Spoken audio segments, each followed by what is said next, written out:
It's been quite a year, an exciting year for transportation, most recently with the signing of the Infrastructure Investment and Jobs Act.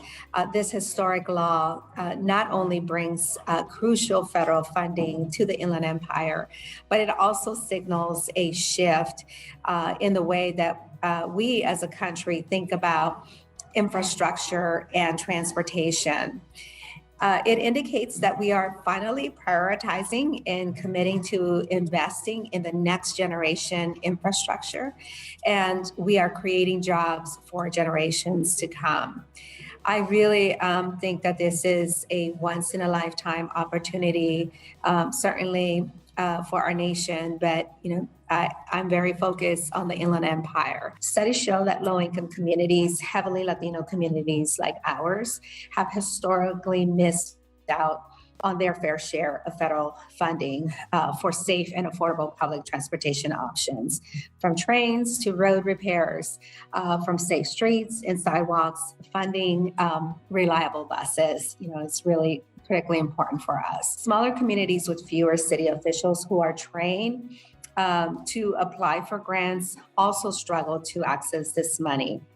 It's meant higher pollution and worse air quality, less affordable transportation options, and more injuries on roads, bridges, and trains that have not been updated.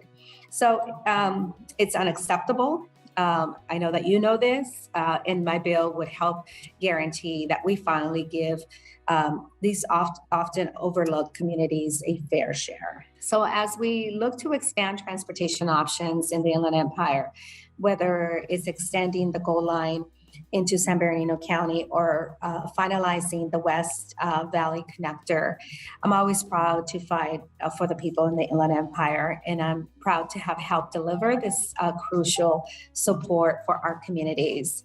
I'll continue, my commitment to you is I'll continue to fight for those dollars and to be a voice for all of us. And we serve a diverse set of students. 90% of our students come from the Inland Empire communities, and nearly 85% of them are first in their families to finish college. So Congresswoman Torres was talking about how the decisions we make have a disproportionate impact on some of our communities. And here's, you can see that a majority of our students come from families where their degree makes a tremendous difference, not only to them, but to their family and to the next generation.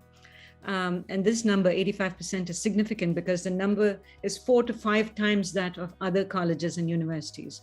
And then the thing that I found even more significant is that 75% of our alums stay and work in the Inland Empire. So those individuals that we are training in the fields, and you'll see many of our centers of excellence are closely aligned with the issues that we're talking about here today. So CSUSB is really an engine of economic mobility, ranked 7th in the country for educating students with economically disadvantaged backgrounds and graduating them with well-paid jobs. So we have a transformative effect not only on the student, but on the entire region. LTC, our Leonard Transportation Center in the Jack H. Brown College of Business and Public Administration at Cal State San Bernardino, recently received a $25,000 grant for its Pathways to Logistics program from the San Manuel Band of Mission Indians. The reason I'm mentioning some of these is to demonstrate that people recognize that we have a lot of expertise and depth to share with the community. We just have to bring all of the players to the table and make this happen.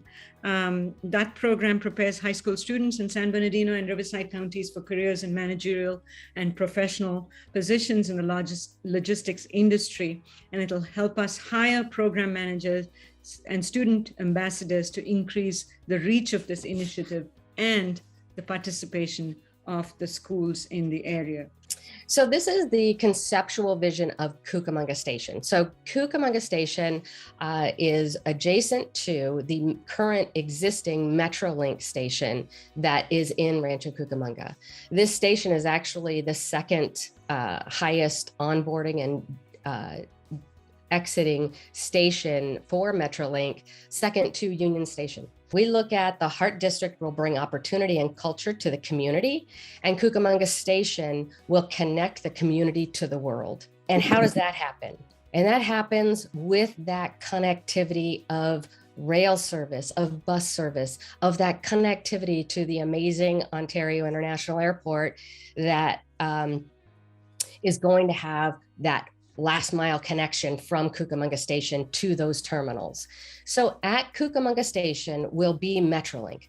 That San Bernardino County line that is already a critical component for commuters to get into LA and out, with future plans for that Redlands line, extension to the Redlands line. Omnitrans will provide the bus rapid transit and local bus service, that connectivity with bus riders.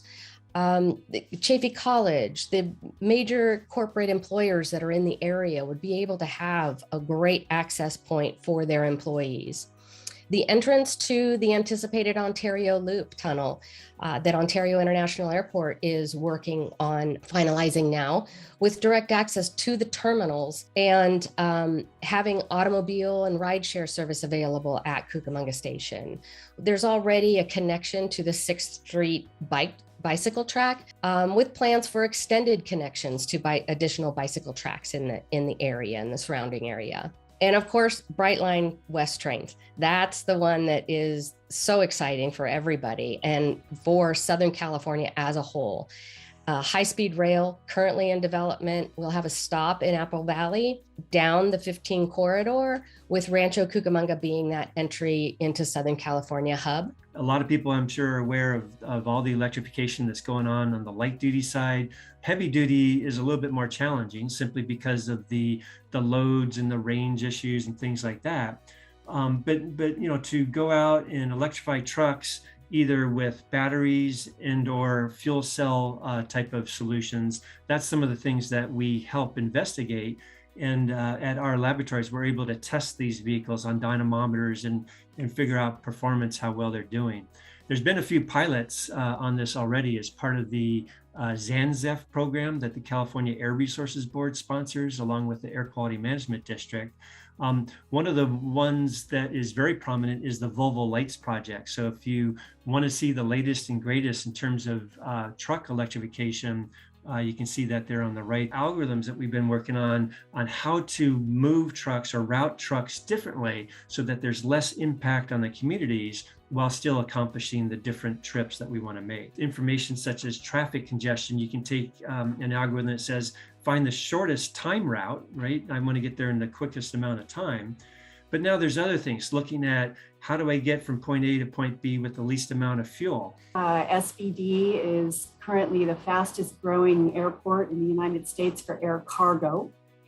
And it is also one of only about a handful of airports in the country that the FAA allows to have drones operate on site. So we're in quite a unique position to promote the adoption of drone technology and to really highlight the region as a leader in this sector. We are working very hard to make sure that our region is supplied with people who are properly trained and certified to be drone pilots, to go into all of these various transportation sectors and other sectors, positioning people for successful careers in drone technology.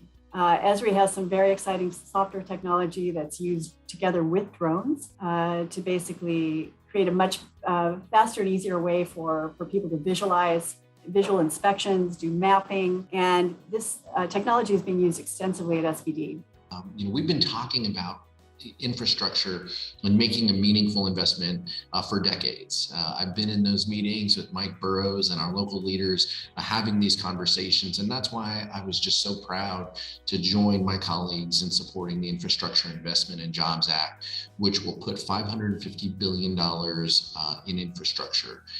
This is a critical step toward combating climate change, but also extending public transit options, alleviating traffic and reducing smog and pollution in our communities. The Inland Empire is a critical place within Southern California and our role within the country in providing goods movement and transportation priorities to the greater nation.